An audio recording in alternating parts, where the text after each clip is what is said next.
اعوذ بالله من الشیطان الرجیم بسم الله الرحمن الرحیم. دا ټیم زه په کراچۍ کې یم او د کراچۍ په کوم چې کلپټن سمندري غاړه ده نو پیپل پارټي حکومت وایي دغه دی وایي موږ وایي ملک صحیح کوو. تاسو که وګورئ په دې میډیا باندې د ترکي سمندر غاړې وګورئ، بیچونه وګورئ، د دوبۍ هغه وګورئ، نور ملکونه هغه وګورئ، بیچونه څونه صفایي. د کراچۍ دا خو دلته راشي د سمندر غاړې ته الټۍ به درځي، دونه څښاوالي پراته دي چې پیپل پارټي څونه تقریبا د بټو صاحب د دور رواله او د تر اوسه پورې په کراچۍ او خامخا حکومتي چې هغو د سمندر غاړه اوسه پورې صفا نکله دونه ښه پرته ده چې داسې به بیا کنې مړی ډیران به ترې راښیي، ډیران به ترې هلک صفایي. دا ټول څښاوالي پراته دي دغلته، څونه څښاوالي چې راغلي که نه نو د سمندر په دې غاړه پراته دي.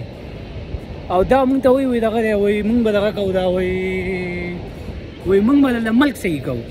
نو اول خو د الله بنده دی کراچۍ دا دغه صحیح که د سمندر د غاړه صفا که بیا که ټول ملک خبره کوي نو مزه به کوي. چې د سمندر غاړه ستا دونه څښا په څښا پرته وي نو ته به نور ملک سره ټیک کړي. نو داسې یو ګپ یې راایستی دی او زما سره پیپل پارټۍ حکومت را دغه دی چې کوم په پیپل دغه دی د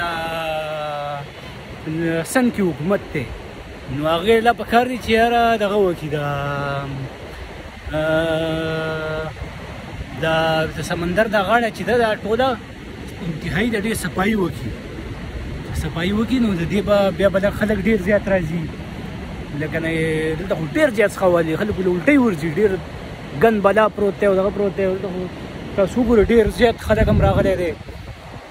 یادې نه دې څښاوالي له خلک نه راځي، دلته خلک د اوبو غاړې راځي راشه سمندر غاړه وایي سړی پکې لږ ولمبي راولمبي دغه وایي دا چې څښا په څښا پرته دي خلکو لامبل ته زړه رسره کېږي نه.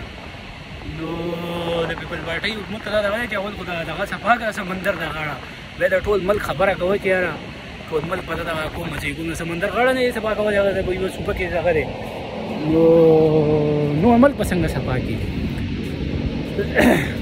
والسلام.